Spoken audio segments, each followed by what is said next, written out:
retrouve pour une nouvelle vidéo qui sera une vidéo recommandation pour l'année 2023 parce que oui, ça y est, je peux enfin vous tourner autre chose que des book hauls et des points lecture puisque j'avais tellement de vidéos en retard il y a encore quelques temps que je n'arrivais absolument pas à vous tourner autre chose, mais ça y est, j'ai enfin rattrapé mon retard, je peux donc enfin diversifier un petit peu les vidéos, des vidéos que j'avais envie de tourner pour certaines depuis un certain temps. Donc là je vais pouvoir m'y atteler un petit peu plus et je suis joie et bonheur pour ça, hein, clairement.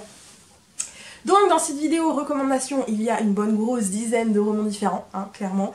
Là ce sont surtout des livres qui m'ont marqué ou que j'ai trouvé très originaux ou des coups de cœur, des livres pour moi qui en valent vraiment la peine, des sagas, des one-shots, des auteurs, voilà. Bref, il y a un peu de mélange là-dedans, mais vous n'aurez pas que cette vidéo-là parce qu'en fait j'avais tellement d'envie à vous présentée pour 2023 que vous aurez une vidéo romance et une vidéo graphique également parce que si je vous avais tout mis dedans la vidéo aurait duré plus d'1 heure et on n'est pas là pour que ça dure 1 heure, hein, on est d'accord. Bref, vous m'excuserez également de ma dégaine avec le t-shirt, les cheveux attachés qui sont souvent attachés, mais la semaine prochaine je vais enfin chez le coiffeur parce que j'en peux plus, et ma tête de fatiguée, mais on est le 25, je suis crevée, j'ai absolument pas dormi de la nuit, donc excusez-moi, et bon, voilà, on est le 25 décembre, donc pour ceux qui fêtent Noël, je vous souhaite un très bon Noël, un très joyeux Noël, j'espère que vous avez bien réveillonné, j'espère que vous avez bien mangé aujourd'hui aussi, j'espère que le Papa Noël vous a bien gâté, et que vous avez retrouvé une énorme pile de cadeaux sous le sapin, et si vous avez des charbons, c'est que vous n'avez pas été très sage, qu'il va falloir vous rattraper pour l'année 2023, voilà. Bref, je m'arrête là pour l'intro et on commence tout de suite. Je vais pas trop m'attarder sur les résumés, tout ça, parce que la vidéo va être longue sinon, donc je vous les présente assez rapidement, ce qui m'a plu dessus et ensuite je passe à autre chose. Bref, je commence par une saga d'amour que j'ai pas encore terminée, il me manque qu'un tome, mais clairement j'arrive pas à me faire à l'idée que c'est le dernier tome et j'arrive pas à le lire parce que j'ai pas envie de quitter cet univers, quitter les personnages. Il va falloir que je m'y fasse les mecs parce que c'est pas possible, il faut quand même que je termine cette saga. Il s'agit évidemment de Dette de sang, qui est une saga d'urban fantasy qui est composée en 7 tomes, donc là c'est le 7e et dernier tome, c'est de Halle Turner, c'est publié aux éditions Bookmark, et sachez qu'il y a une romance MM dedans, donc si ça ne vous plaît pas, bah tant pis pour vous parce que ce serait bien dommage que ça vous coupe la chic alors que tout le reste en vaut vraiment la peine.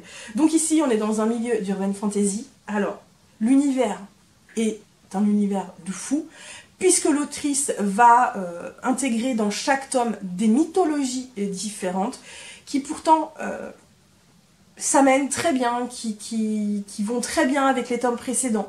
On a une entrée qui se développe petit à petit, et plus les tomes avancent, plus on a de la pression, plus on sent que ça c'est tendu hein, dans l'action et tout ça. Il y a pas mal de rebondissements à chaque fin de tome, on a des combats de fous, on a des personnages qui sont mais ultra attachants. Patrick, Jono, Dwayne, j'ai oublié son nom, Dwayne c'est ça? Non c'est pas Dwayne, bref, Dane, non. Oh, je sais plus, c'est un dragonnet, j'ai un gros trou de mémoire, je m'en excuse. Mais, vraiment, l'univers, c'est un univers de fou. Franchement, j'ai adoré l'univers. L'intrigue est hyper bien foutue. Les personnages sont ultra attachants. Moi, j'adore les personnages. J'adore Patrick, j'adore Jono. J'adore la relation qui se développe entre eux.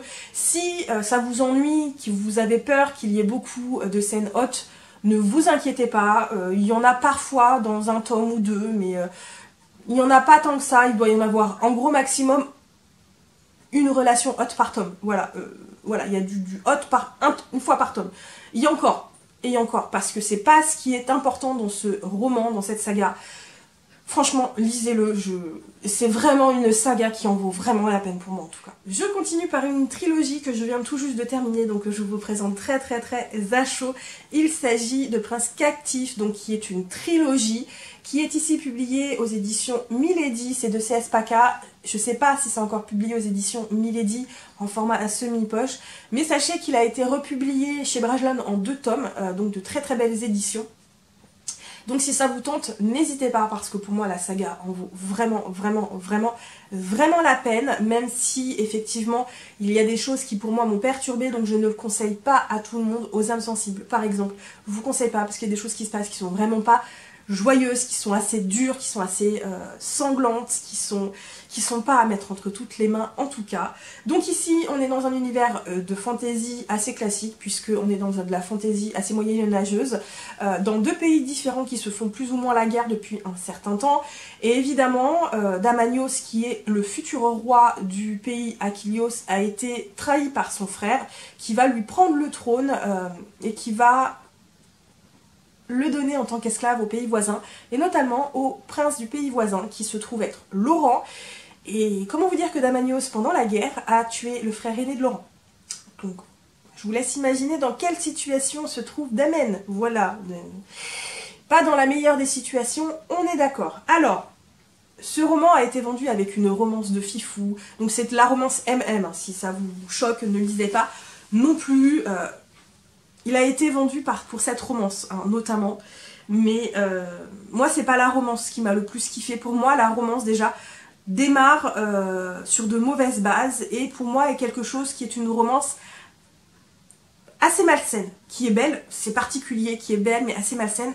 Par rapport aux bases de leur début de relation, c'est vraiment pas... ça démarre pas sur de bonnes bases. Clairement, même s'ils vont réussir à régler le conflit entre eux dans le 3e tome, ça reste pour moi une relation qui n'est pas partie du bon pied. Mais moi, je vous le conseille pour tout le reste. L'univers est fou, l'intrigue est complètement folle. On a des rebondissements, des révélations dans chaque tome, mais à laquelle je ne m'attendais pas. Laurent est un génie. Ce mec, il vous retourne le cerveau, mais vous ne le voyez même pas venir. Et quand il vous met devant le fait accompli, vous faites « Ah ! Ah !» Mais comment t'as fait, mec? Voilà, le truc, mais rien que pour ça, mais je vous conseille à fond ce roman, rien que pour ça, je vous conseille à fond, parce que c'est un truc de malade, c'est un truc de malade. Vraiment, l'intrigue et l'univers, lisez-le rien que pour ça. Ensuite, je vais vous conseiller un diptyque qui pour moi avait été un énormissime coup de cœur que j'avais dévoré d'un coup, parce que j'avais trop adoré l'univers, j'avais adoré les personnages, j'avais adoré la relation, j'avais adoré l'intrigue qui était assez basique mais tellement bien foutue. Il s'agit de cette duologie donc qui est de l'autre côté des ombres, donc ici avec le tome 1. C'est de Noémie Hawk et c'est publié aux éditions Bookmark. Encore une fois une relation MM, j'en suis désolée, mais c'est un petit peu ce que je vous présente en tout cas dans cette vidéo là. Sachez qu'au-delà de la romance, pour moi, tout m'applique dans cet univers. Donc on a un univers fantastique où la magie s'est établie, elle existe, il y a de la magie, il y a des lutins, il y a des esprits, tout le monde le sait, tout le monde vit avec. Il y a des métiers qui sont spécifiques à la magie, voilà, il y a tout plein de trucs. Et donc on suit Owen, qui lui fait partie d'une grande famille très reconnue, et qui est un peu le fils rebelle, et qui va se retrouver à hériter de la petite boutique de sa tante dans un patelin paumé au milieu de nulle part. Autant vous dire qu'Owen n'est pas très chaud, hein, clairement au départ. Et puis il va rencontrer Cédric Cendrevent, qui vit un petit peu en dehors du patelin, et qui malheureusement, sa famille a été maudite, et le pauvre Cédric, ça fait des générations que ça dure. Et il vit avec, et c'est très compliqué pour lui. Et Owen va se décider à l'aider. Voilà, à l'aider, à trouver une solution à cette malédiction et à rompre cette malédiction. Je m'arrête là, voilà, l'univers est fou, on a un univers assez original, qui est très bien fait, qui en plus parle des esprits. Et alors moi, vous savez que à partir du moment où on parle de fantômes, d'esprits et tout ça...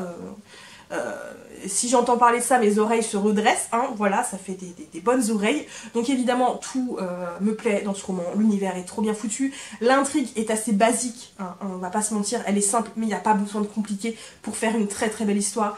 La relation des personnages est très bien foutue, les personnages me plaisent énormément, tout est bien amené, c'est facile à lire, c'est pas compliqué, en plus on a les deux points de vue dans les deux tomes, c'est tellement bien foutu, l'univers est tellement fou, et franchement, si l'autrice veut encore écrire sur cette saga, allez vas-y, parce que moi je replonge tout de suite, hein. Vraiment, c'est vraiment un univers de fifou avec des personnages ultra attachants, une relation très bien foutue, bref, que du bon. Une de mes dernières lectures qui m'a un petit peu surprise et qui pour moi a été une très bonne lecture et un petit coup de cœur, il s'agit du premier tome de la saga des voyageurs, donc ici l'espace d'un an de Becky Chambers, ici publié aux éditions livre de poche, donc en format poche. Sachez que donc le premier tome est sorti en format poche, les autres tomes sont en grand format. Ce n'est pas une saga terminée puisque le 4e et dernier tome est prévu pour l'année 2023. Mais vous pouvez vous arrêter au tome 1. Vous n'êtes pas obligé de lire la suite. Si le tome 1 vous suffit, c'est comme si c'était terminé. Voilà, il n'y a pas besoin de lire la suite. Sachez que pour moi, ça a été une véritable petite... pépite, un vrai plaisir à lire. Ici on est dans de la science-fiction, on suit tout un panel de personnages qui est l'équipage du voyageur, qui est donc un tunnelier qui creuse des autoroutes dans l'espace. C'est le métier de cet équipage, de creuser des autoroutes dans l'espace. Et on va suivre tous ces personnages dans leur vie, en fait, tout simplement. Il n'y a rien d'alambiqué, il n'y a pas de grands enjeux politiques, de grands enjeux à sauver le monde, rien de tout ça. On va juste suivre l'équipage qui vit sa vie, qui vit en communauté, qui apprend de l'autre, qui apprend la tolérance, qui apprend comment telle personne de l'équipage ou telle personne de l'équipage vit leurs difficultés. C'est parfois compliqué de mêler plusieurs espèces ensemble qui doivent s'accorder. Et pourtant, on s'ennuie pas. Moi, je me suis pas du tout ennuyée. J'ai adoré suivre les personnages. Ils sont tellement attachants. C'est vraiment du space opéra pur et dur. Moi, j'adore le space opéra, faut bien savoir. J'ai adoré parce qu'en plus, il y a plein d'espèces différentes. Des espèces qui viennent pas de la Terre. Et il y a tout pour me plaire dans ce roman. L'univers est vraiment, ça vous donne du baume au cœur. C'est hyper positif. C'est hyper agréable. Ça se lit tout seul. C'est trop bien. Un one-shot de fantasy, cette fois avec de la magie, qui pourtant est pour moi très original. Je sais plus si je l'ai lu en 2021 ou en 2022, mais aucune importance. Il s'agit de Déraciné de Naomi Novik, publié ici aux éditions J'ai lu, donc en plus vous l'avez en format poche. Sachez qu'il n'est pas petit, donc vous avez de quoi faire. Et ici, l'univers est hyper original pour moi. Donc on va suivre une jeune fille qui s'appelle, je ne sais plus comment, Cassia. Non, c'est pas elle, c'est Agnieszka. Qui va être choisi par le sorcier du coin pour le servir pendant, je ne sais plus, 10 ans je crois, et qui ensuite doit rentrer chez elle, sauf que elle, c'était pas du tout ce qu'elle avait prévu. Et à partir de là, son monde va être chamboulé. Je m'arrête là pour le résumer, vous n'avez pas besoin d'en savoir plus, parce que je préfère pas vous en dévoiler. Cet univers est ultra original, c'est de la fantaisie, mais tellement bien faite. Je trouve que c'est tellement bien fait. Alors le début peut paraître un peu long, je vous l'accorde, mais l'univers est tellement bien foutu, l'intrigue est vraiment très bien foutue également, les personnages sont ultra attachants, même si le personnage masculin, pas tant que ça, on est d'accord, mais pour tout le reste ça en vaut la peine. L'univers, l'intrigue, mais c'est un vrai bijou, vraiment c'est hyper original. Un univers quelque peu dangereux, effrayant et pourtant tellement poétique par moments. Vraiment, un univers de fantaisie original, bien foutu, qui est assez surprenant. On peut être assez choqué de se dire « Ah, je m'attendais pas à ça !» Et franchement, rien que pour ça, il faut le lire. En plus, c'est un one-shot. Un roman qui ne pourra pas plaire à tout le monde, je pense, mais qui en vaut la peine pour l'expérience, parce que j'avais jamais lu un livre de ce type-là, tellement il est complètement dingue. Il s'agit évidemment de La mer sans étoiles, qui a quand même déjà pas mal tourné. Moi je l'ai lu parce que voilà, j'étais curieuse de découvrir un petit peu cet univers que tout le monde décrivait comme fou.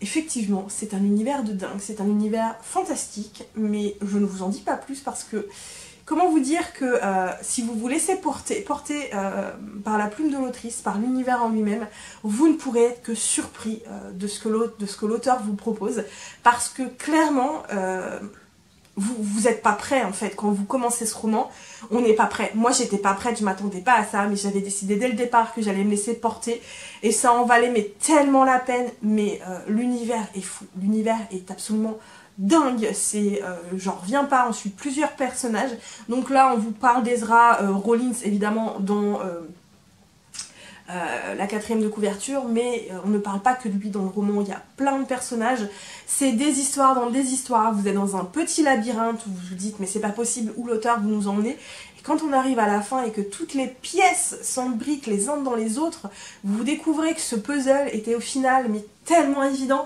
et franchement, lisez-le parce que c'est un ovni. Ce roman est un ovni, il est génial. Si vous aimez le fantastique, l'urban fantasy, la fantasy, si vous aimez l'univers, l'imaginaire en général, franchement vous allez être transporté par ce roman. Laissez-vous porter, l'univers est un univers de dingue, avec des personnages mais autant de couleurs, hyper surprenants, une intrigue qui se développe petit à petit et qui vous perd et qui au final tout se rejoint. Parfait. Absolument parfait. Je continue par une duologie qui a le bon point, pour moi en tout cas, de ne pas être obligé de lire la suite si vous n'avez pas aimé le tome 1. Il s'agit, oui, du premier tome des Saisons de la Tempête de El Cosimano, publié aux éditions de Saxus. Alors je vous en parle parce que effectivement, moi il m'est resté en tête, hein, ce roman m'est resté en tête, il m'a beaucoup plu. Sachant que je ne sais plus si je l'ai lu en 2021, 2022 ou même plus tôt, je ne sais plus du tout, je peux plus vous dire, mais comme il m'est resté en tête, j'ai décidé de vous le présenter. Donc voilà, l'avantage déjà de ce roman, c'est que vous n'êtes pas obligé de lire le deuxième tome. Vous n'êtes pas obligé parce qu'il y a une fin à ce premier tome qui se suffit à lui-même. Donc si vous n'avez pas aimé, au moins vous ne serez pas frustré. Voilà, si vous n'avez pas aimé, vous ne serez pas frustré, ce qui est un très bon point comme je vous l'ai dit. Bref, ici on est dans un univers fantastique et pas de fantaisie, ce à quoi je m'attendais au départ, clairement. Donc déjà ça a été très surprenant pour moi. Et on est dans une mythologie nordique il me semble, j'en avais déjà entendu parler. Donc ici, on est dans les personnifications des saisons. On va suivre Jack qui est l'hiver et qui se fait tuer par Printemps tout le temps, évidemment tous les ans, hein, parce que c'est les personnifications. Printemps se fait tuer par été, été se fait tuer par automne, et automne se fait tuer par hiver. Sauf que Jack, pendant la période de chasse de Printemps qui doit le tuer, ils se rencontrent assez souvent, et malheureusement Jack est tombé fou amoureux de Printemps, donc il s'appelle Fleur, et pour lui ça devient de plus en plus compliqué de se faire tuer par Fleur, parce qu'il est fou amoureux d'elle, et qu'en dehors de ces saisons, il ne peut pas la voir, et ça le rend dingue. Voilà, ça le rend dingue, et tout démarre de là. Ensuite, c'est trop bien, on a vraiment un univers qui, moi, me surprend, je m'attendais pas à ça. On est dans un univers très contemporain en plus, donc pour moi ça a été parfait. Il y a une partie qui est assez longue, mais tout le reste, on n'a pas le temps de s'ennuyer. Les personnages sont pour moi attachants, c'est des jeunes adultes, fin d'adolescence, début d'adulte, qui essaient vraiment de prendre leur avenir en main, de trouver leur indépendance et de se sortir du cercle infernal dans lequel ils sont. Et clairement, moi j'avais beaucoup aimé l'univers, j'avais beaucoup aimé les personnages, et ouais, j'avais tout aimé pratiquement dans ce roman, sauf le fait que c'était un petit peu long, et j'ai le deuxième tome, donc voilà. Je devais absolument vous le conseiller également. Ce roman, qui est donc La maison au milieu de la mer céruléenne de Tijik-Lune, et au-delà du roman, je vous présente surtout l'auteur, qui a toujours une plume magnifique, qui vous écrit des romans magnifiques. Alors, plus ou moins de la romance, ça dépend de ses romans, mais qui a toujours quelque chose d'hyper touchant. Il y a toujours en plus une petite touche d'humour. On sent l'évolution en fait de ses romans au fur et à mesure des années, et il a vraiment une plume magnifique. Là en plus l'univers est ultra original dans ce tome là. J'ai sa prochaine lecture qui est pareil, un one shot que je vais prendre certainement beaucoup de plaisir à lire.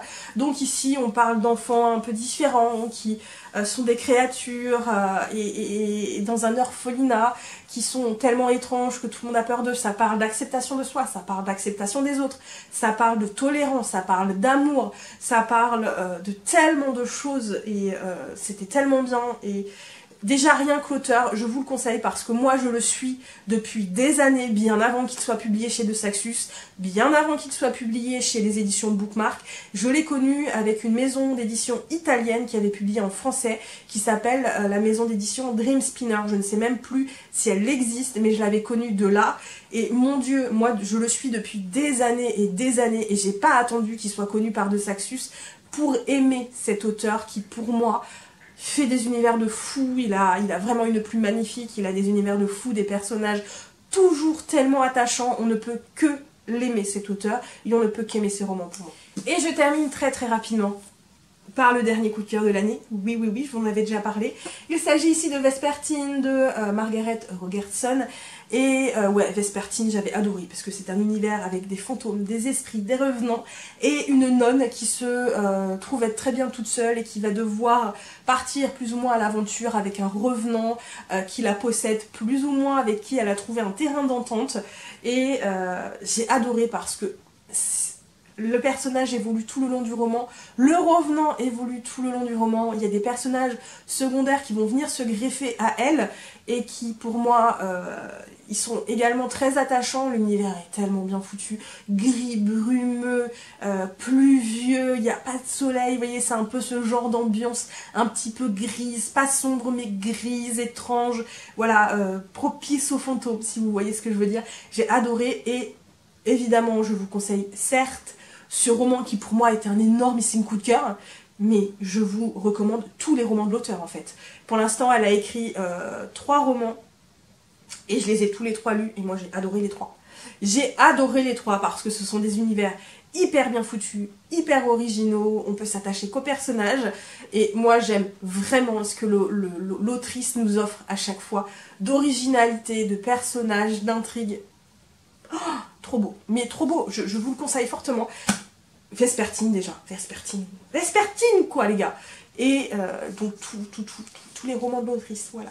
Tous les romans, je crois qu'en plus elle va sortir une suite de Sorcery of Thorn, apparemment j'ai entendu dire, je me trompe peut-être, mais j'ai ouï dire qu'il va y avoir une suite de Sorcery of Thorn. Alors autant vous dire que si ça sort chez Brajlon, je me jette dessus, clairement, c'est obligé parce que, voilà, c'est trop beau.